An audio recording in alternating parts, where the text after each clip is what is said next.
मेहनत करके बच्चों ने मेहनत करके अपने सीने में कलाम इलाही महफूज कर लिया, हाफिज कुरान बन गए। उनकी दस्तारबंदी भी आप हजरात ने अपने आंखों से मुलाहिजा फरमाया।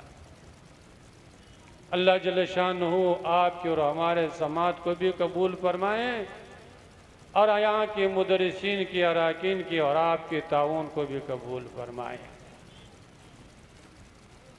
मैंने जिस आयत मुबारका की तिलावत की है, अल्लाह जल्ल शानहू ने इस आयत मुबारका में मोहब्बत का एक म्यार बताया है। अगर इस दुनिया में जायज़ा लेंगे, सिवाय एक जमात के, एक फिरका के कि वो अल्लाह जल्ल शानहू को मानने के लिए तैयार नहीं, वो किसी खुदा का मानने के लिए तैयार नहीं। दाहरिया एक ऐसी फिरका है कि वो किसी खुदा का मानने के लिए तैयार नहीं, कहते कि दुनिया जो चल रहे हैं उसका कोई खालिक नहीं, कोई मालिक नहीं।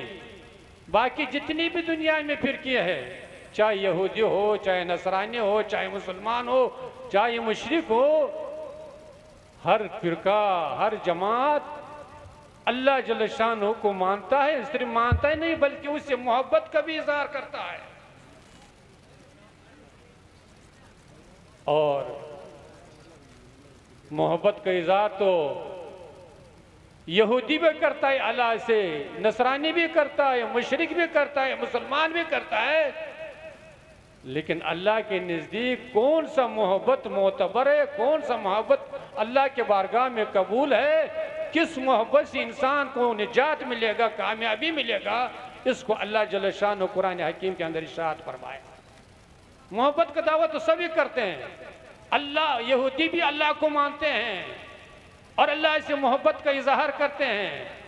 नसरानी भी अल्लाह जल्ल शानहू को मानते हैं और मोहब्बत का इजहार करते हैं। मुशरिक भी अल्लाह को मानते हैं और कहते हैं कि हम लोग भी अल्लाह से मोहब्बत करते हैं। और मुसलमान भी अल्लाह को वाहदहुल्ला शरीक मानते हैं और अपनी मोहब्बत का इजहार करते हैं। लेकिन अल्लाह के नज़दीक कौन सा मोहब्बत मोतबर है, मोहब्बत का मियार क्या है, इसको अल्लाह जल्ल शानहू ने कलाम हकीम के अंदर इरशाद फरमाया।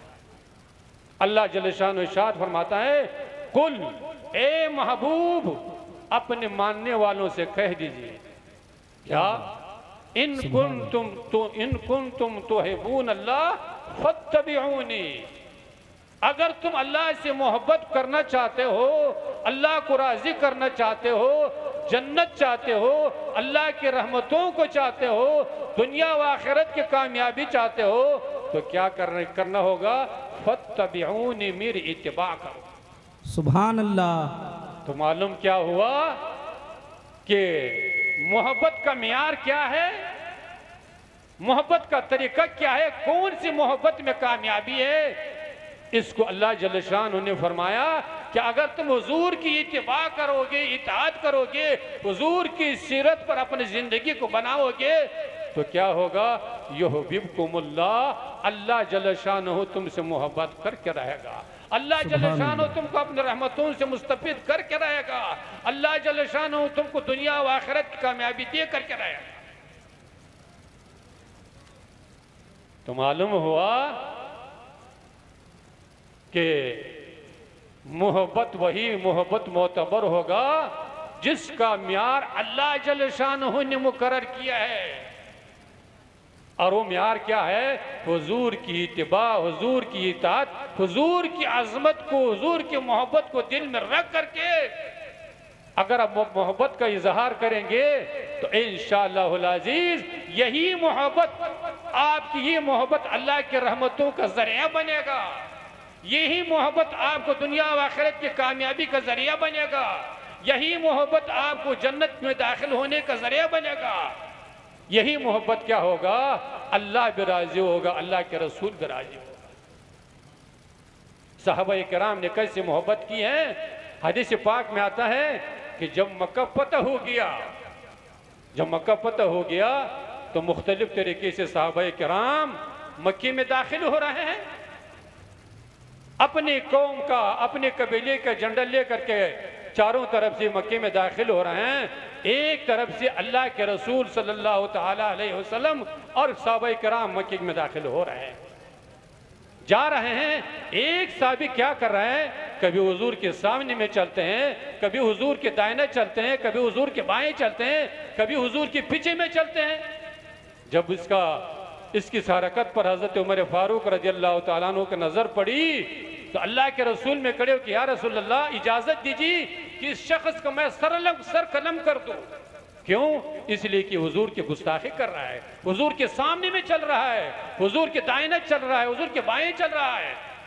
अल्लाह के रसूल ने इरशाद फरमाया, उस साहबी को बुलाया और उसे कहेगी, मेरे साहबी तुम कभी मेरे सामने में चलते हो, कभी दाहिने चलते हो, कभी बाएं चलते हो, इसका क्या वजह है? उस साहबी ने अर्ज की, या रसूल अल्लाह, अभी मक्का फतह हो चुका है, दुश्मन ताक में लगा हुआ है।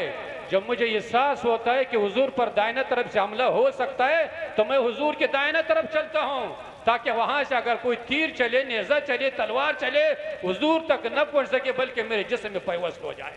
सुभान अल्लाह, सुभान अल्लाह। और जब मैं एहसास करता हूँ कि सामने से हमला हो सकता है तो मैं हुजूर के सामने में चलता हूँ कि सामने से अगर कोई तीर चले, तलवार चले, नेज़ा चले, हुजूर तक नहीं पहुंच सके बल्कि मेरे जिस्म पर लग जाए। और कभी मैं हुजूर के बाएं तरफ चलता हूँ, जब मुझे एहसास हो जाए कि बाएं तरफ से हमला हो सकता है तो मैं क्या करता हूँ, हुजूर के बाएं तरफ चलता हूँ, ताकि वहां से कोई मुशरिक दुश्मन इस्लाम हुजूर पर हमला करना चाहे तो वह हमला हुजूर तक नहीं पहुंच सके बल्कि मेरे जिस्म में पैवस्त हो जाए। अल्लाह, सुभान अल्लाह। इस सहाबाए किराम की मोहब्बत का यह आलम था कि सिर्फ हुजूर की जात से मोहब्बत नहीं करते थे बल्कि हुजूर की जिस्म आतर से जो चीज मस हो जाता था उसको भी जमीन फिर करने के लिए तैयार नहीं थे। हमारे उलमाए किराम यहाँ तशरीफ फरमाए कि जिस वजू से हुजूर सल्लल्लाहु ताला अलैहि वसल्लम पानी से वजू फरमाते थे, आलम ये होता था कि सहाबाए किराम उस पानी को भी जमीन पर गिरने नहीं देते थे, बल्कि उस पानी को लेकर के कोई अपने चेहरे पर मल रहा है, कोई अपने सीने पर मल रहा है और उस पानी को जमीन पर गिरने के लिए तैयार या नहीं। सुभान अल्लाह, सुभान। और फिर अल्लाह जल्ल शान ने फरमाया कि जब तुम हुजूर की इताअत करोगे तो अल्लाह तुमसे मोहब्बत करेगा। अल्लाह के मोहब्बत का क्या अंदाज़ा है? बुखारी शरीफ में आता है कि हुजूर सल्लल्लाहु ताला अलैहि वसल्लम तशरीफ फरमा है और सहाबाए किराम ने कुफार से मुआरका करके, जंग करके कसीर तादाद में मुशरिकीन को पकड़ करके हुजूर की खिदमत में पेश कर दिया और उन मुशरिकीन में से औरतें भी थी। जब पेश कर दिया तो क्या देख रहा है, एक औरत जिसका छोटा बच्चा बिछड़ गया, छूट गया, वो कभी इधर दौड़ती है, कभी उधर दौड़ती है, बच्चे की मोहब्बत में, बच्चे के तलाश में कभी यहाँ दौड़ती है, कभी वहां दौड़ती है। वो इस बात से गाफिल है कि हम तो कैद होकर के आए हैं, थोड़ी देर के बाद हमारा क्या बनेगा, इससे वो गाफिल है, बच्चे के मोहब्बत में यहाँ से वहां दौड़ती है और आवाज लगाती है, इब्नी मेरा बच्चा कहाँ है, मेरा बच्चा कहाँ है, मेरा बच्चा कहाँ है, ये आवाज लगाती है। कभी दाएं दौड़ती है, कभी बाएं दौड़ती है। थोड़ी देर के बाद उस औरत को बच्चा नजर आया और दौड़ती उसको उठाया और अपने सीने से लगाया और लोगों के सामने उसको अपना दूध पिलाने लगी। तो ये मंजर को अल्लाह के रसूल भी देख रहा है, सहाबाए किराम भी देख रहा है। जब अल्लाह के रसूल ने और सहाबाए किराम ने मंजर देख लिया, अल्लाह के रसूल ने इशारा फरमाया कि ये मेरे साहबा देख रहे हो, माँ के मोहब्बत को देख रहे हो, अगर इस माँ का ये बच्चा को आग में डालना चाहे तो माँ डालने देगी। सहाबाए किराम ने कहा, या रसूल अल्लाह, जब तक माँ के बस चलेगी तो बच्चे को माँ इस बच्चे को माँ के जब तक माँ के बस चलेगी बच्चे को आग में डालने नहीं दिया जाएगा। तो अल्लाह के रसूल ने फरमाया कि मेरे साहबा, अल्लाह जल्ल शानो की मोहब्बत अपने बंदों से माँ से 70 गुना ज्यादा है। माँ अल्लाह की मोहब्बत का कोई इंतहा ही नहीं। जब एक माँ अपने बच्चों को आग में डालना पसंद नहीं करती है तो फिर अल्लाह जल्ल शानो अपने बंदे को आग में कैसे, जहन्नम में कैसे दाखिल फरमाएगा। नारे तकबीर, नारे रिसालत, फैजान हुजूर आली, फैजान हुजूर आली। सुभान अल्लाह। मुसलमानों, और फिर अल्लाह जिस बंदे से मोहब्बत करता है तो उसका मतलब नहीं कि उसको कोठरी अता करता है, उसको ज़मीन और जायदाद का मालिक बना देता है, उसको दुनिया दौलत का मालिक बना देता है। बल्कि हज़रत अब्दुल्लाह इब्न मसूद फरमाते हैं इज़ा अहब्बल्लाहु अब्दन अताहुल ईमाना, कि जब अल्लाह जल्ल शानो किस बंदे से मोहब्बत करता है उसको क्या करता है, ईमान जैसे दौलत से उसको नवाजता है, उसको नेक आमाल के तौफीक अता फरमाता है, उसको मस्जिद में जाने के तौफीक अता फरमाता है, उसको नेक महफिलों में जाने के तौफीक अता फरमाता है। जब क्या होता है, जब अल्लाह किसी बंदे से मोहब्बत करता है। और एक और हदीस में आता है, हुजूर फरमाते हैं कि इन्नल्लाह युति दुनिया मन युहिब्बुहु व मन ला युहिब्बुहु, कि अल्लाह जल्ल शानुहु दुनिया उसको भी अता फरमाता है जो अल्लाह से मोहब्बत करता है, उसको भी अता फरमाता है, और जो अल्लाह से मोहब्बत नहीं करता है उसको भी दुनिया अता फरमाता है। बल्कि अगर देख लेंगे, जायजा लेंगे, तो जो अल्लाह से मोहब्बत नहीं करते, अल्लाह से मुनकिर है, अल्लाह के वहदानियत से इनकार कर रहे हैं, उसको क्या दुनिया में और ज्यादा दुनिया दौलत का मालिक रहता है। लेकिन हुजूर फरमाते हैं, अब्दुल्लाह इब्न मसूद फरमाते हैं कि इन्नल्लाह युति दुनिया मन युहिब्बुहु व मन ला युहिब्बुहु व ला युतिल ईमान इल्ला मन युहिब्बुहु। फरमाते हैं कि दुनिया तो अल्लाह से मोहब्बत करने वाले को भी अल्लाह जल्ल शान अता फरमाता है, जो नहीं मोहब्बत करता है उसको भी अता फरमाता है, लेकिन ईमान उसको अता फरमाता है जो अल्लाह जल्ल शान से मोहब्बत करता है। सुभान अल्लाह। तो मुसलमानों, हम लोग इस मौके पर बार रबीउल अव्वल शरीफ के मौके पर हुजूर की मोहब्बत में, उल्फत में जुलूस निकालते हैं, जलसे मुनक़िद करते हैं, झंडियों का इजहार करते हैं, खुशी का इजहार करते हैं। अगर ये मोहब्बत दिल से हो, सच्ची हो, अल्लाह और अल्लाह के रसूल की रज़ा के लिए हो, नीयत में इखलास हो, तो हमारा तो यकीन है, हर मुसलमान को यकीन होना चाहिए कि इंशाअल्लाह ये ज़ाया नहीं जाएगा, दुनिया में भी हमारे लिए कामरानी कामयाबी का जरिया बनेगा, और जब दुनिया से रुखसत हो जाएंगे तो इंशाअल्लाह कल बरोज़ माशर यही हमारे जन्नत का जाने का एक वसीला जरिया बनेगा इंशाअल्लाह। लेकिन शर्त यह है कि हम लोग क्या करें, इस जुलूस को शरीयत के मुताबिक, अल्लाह और अल्लाह के रसूल की अहकाम के मुताबिक निकाले, उसमें शरीक हो जाए और अपना शरीयत के मुताबिक खुशी का इजहार करेंगे, तो इंशाअल्लाहुल अज़ीज़ हमारा हर कदम अल्लाह के बारगाह में कबूल होगा, दुनिया में भी अजर मिलेगा, कल बरोज़ माशर भी इंशाअल्लाह अजर सवाब से मुस्तफ़ीद होंगे इंशाअल्लाह। तो ये सालाना जलसा है यहाँ जो हर साल मुनक़िद किए जा रहे हैं, और फिर यहाँ पर हॉस्टल का भी, जैसे कि आप हजरात ने सुन ही लिया है कि यहाँ हॉस्टल गरीब नवाज हॉस्टल पे तामीर हो रही है या होगी, और आप लोगों को ताउन का भी दावत दी गई है। लेकिन हमारे मुसलमान को तो नेक काम में खर्च करने का कोई जज्बा, कोई शौक है या नहीं? क्यों नहीं? इसलिए कि हमारे मुसलमान को तो आखिरत को कोई फिक्र ही नहीं। फिक्र है तो अपने मकान का फिक्र लेकर बैठा हुआ है, अपने कारोबार का फिक्र लेके बैठा हुआ है। अगर आखिरत का फिक्र होता तो यहाँ 100 रुपये के लिए आप लोगों को दावत दी गई है, तब भी बहुत मुश्किल कुछ आदमी आकर के 100 रुपये यहाँ पर दे दिया है। और अभी बाहर जाएंगे, उधर जो दुकान लगी हुए हैं, 1 मिनट में 10 मिनट में गुलगुला आते हुए 100 रुपये तो खर्चा कर जाएगा। और गरीब मेंबर के लिए, इलेक्शन के लिए खड़ा हो गया तो फिर 1000 नहीं, 2000 नहीं, लाख नहीं, 2 लाख नहीं, बल्कि 15-20 लाख रुपए तो बगैर सोचे, बगैर कोई तकलीफ के उड़ाए देगा। और अगर फेल कर गया, जीत नहीं सका, तब भी वो मुंह लटका करके चला, उसको कोई एहसास नहीं, कोई परवाह नहीं।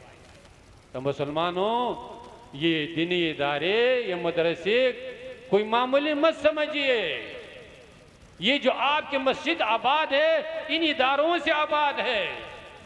आपको हलाल और हराम के बारे में बताया जा रहा है, इन इदारों के वजह से यही मुदरिस, यही उलमा क्या बता रहे हैं, हलाल और हराम के बारे में बता रहा है। आज जो आप हुजूर से अकीदत की मोहब्बत का इजहार कर रहे, जुलूस की शक्ल में, जलसे की शक्ल में, ये अकीदत किसने दिया है? इन मदरसों से अकीदा आपको नसीब हुआ है। इसलिए ऐसे मौके पर ज़्यादा से ज़्यादा ताउन कीजिए और आप अल्लाह के रास्ते में देंगे। अल्लाह जल शानो का वादा है, मन जा बिल हसनते फलहु अश्र अमसालिहा, कि जो अल्लाह के रास्ते में 1 पैसा देगा, अल्लाह जल शानो दुनिया में उसके बदले में 10 गुना अता फरमाएगा। सुभान अल्लाह। लेकिन हम लोगों को आखिरत का फिक्र होगा तब ना। हम लोगों को तो आखिरत का, कब्र का तो कोई फिक्र ही नहीं। कब्र तो ऐसे गाफिल हो चुके हैं कि अब हाल ये है कि कब्रिस्तान में मैयत को उतारा जा रहा है।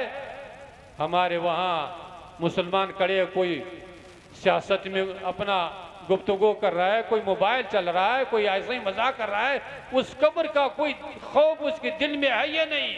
हदीस पाक में आता है कि हज़रत उस्मान गनी रज़ी अल्लाह तआला अन्हु, जो साहबी रसूल है, दामाद रसूल सल्लल्लाहु अलैहि वसल्लम है, जहाद की कमी नहीं, नमाज की कमी नहीं, तिलावत की कमी नहीं, जिक्र और अस्कार की कमी नहीं।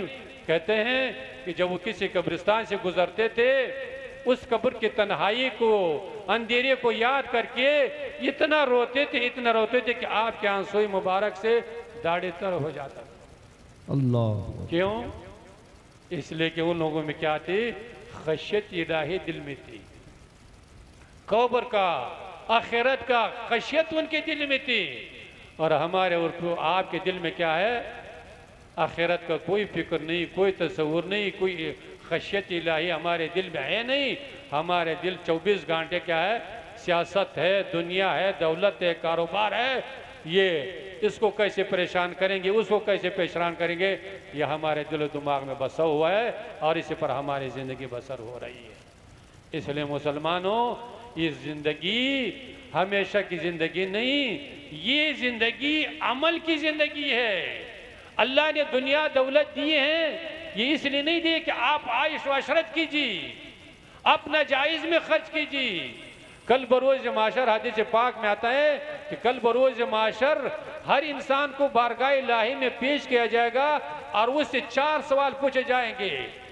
ला यज़ालु क़दमई अब्दी हत्ता युसअलु अन अर्बईन, कि हर इंसान को बारगाह इलाही में, अदालत इलाही में खड़ा कर दिया जाएगा और उसे 4 सवाल पूछे जाएंगे। उसमें से एक सवाल क्या होगा?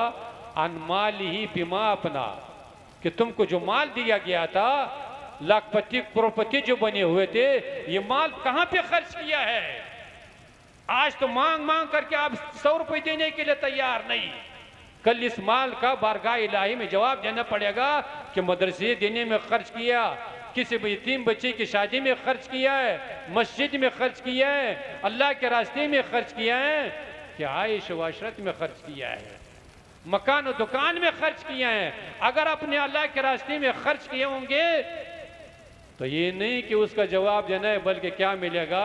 उसका माल का अजर मिलेगा, सवाब मिलेगा, कामयाबी मिलेगी।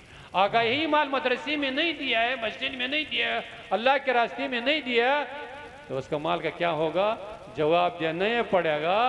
और उसके बाद अगर गलत रास्ते में खर्च किया तो उसका क्या मिलेगा? आपको सजा मिल करके रहेगा। इसलिए मुसलमानों, ऐसे इदारों को आबाद रखो। अब ये हालात नहीं देख रहे हो हम लोग? सबसे ज्यादा नजर इन मदरसों पर लगा हुआ है, इसलिए कि मदरसे जब नहीं होंगे तो आलिम नहीं होगा, हाफिज कुरान नहीं होगा, मुफ्ती नहीं होंगे तो मुसलमान, लेकिन उसको हलाल और हराम का कोई तमीज़ नहीं होगा तो मुसलमान, लेकिन मस्जिद होगी, नमाज पढ़ाने वाला नहीं होगा तो मुसलमान, लेकिन उसको क्या हलाल है क्या हराम है, वजू कैसे बनाया जाएगा, उस नमाज कैसे पढ़ा जाएगा, ये उसको मालूम नहीं होगा। जब इतना दिन से गाफिल हो जाएगा, वो ये इबादत से भी महरूम हो जाएगा, अल्लाह के रहमतों से भी महरूम हो जाएगा और दुनिया में भी ज़िल्लत और रसवाई का सामना करना पड़ेगा।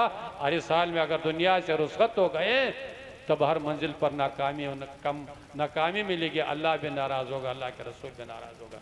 इसलिए ऐसे मदरसों को तावन कीजिए, उसको आगे बढ़ाइए। और फिर हमारे उफाज़ किराम ने अपने सीनों में कलाम इलाही को याद करके, ये बहुत अजीम नेमत है। ये ऐसी नेमत है कि इस नेमत के बराबर कोई नेमत हो ही नहीं सकता। कलाम इलाही वो नेमत है जिसका देखना भी इबादत है, सुनना भी इबादत है, पढ़ना भी इबादत है। अगर उस पर अमल भी हो जाए, अल्लाह हर मुसलमान को तौफीक अता फरमाए। अगर उसने कुरान पर अमल भी कर लिया तो फिर दुनिया में भी चमकता रहेगा, दुनिया में भी अल्लाह के रहमतों से मुस्तफीद होता रहेगा, खैर व बरकत भी उसको नसीब होगा, कामयाबी भी उसको नसीब होगा। और जब दुनिया से रुखसत हो जाएगा तब भी इंशाअल्लाह अज़ीज़ हर मंजिल पर वही कब्र उसके लिए जन्नत का बागीचा बनेगा, मैदान माशर की गर्मी से भी बच जाएगा और जन्नत भी उसको नसीब होगा, अल्लाह की दीदार भी उसको नसीब होगा। सुभान अल्लाह, सुभान अल्लाह। इसलिए ऐसे मौके पर जब आपको दावत दिया जाए तो जो भी आपसे हो सके खाली होकर के मत जाइए। 1 रुपये दीजिए, हो सकता है कि 1 रुपये आपके बारगाह इलाही में कबूल हो जाए। 1 रुपये दीजिए, 5 रुपये दीजिए, 10 रुपये दीजिए, लेकिन महरूम होकर के मत जाइए, कुछ दे करके रवाना हो जाए, ताकि आपके माल में भी बरकत होगा, आपके औलाद में भी बरकत होगा, आपके अहल अयाल में बरकत होगा इंशाअल्लाह अज़ीज़।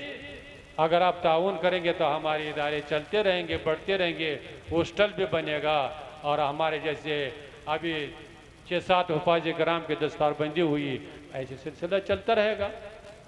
तो ये महफिल पाक इस दारुल उलूम की जामिया के सालाना महफिल पाक है। अल्लाह जल्ल शानहू जिन हज़रात ने इस महफिल में ताउन किया है, यहाँ के अराकीन अराकीन ने जो खिदमात अंजाम दी हैं, अल्लाह सब के ताउन को खिदमात को कबूल फरमाए। अल्लाह सबको दुनिया व आखिरत में अजर अज़ीम अता फरमाए। व आखिर दावाना अनिल हम्दुलिल्लाहि रब्बिल आलमीन।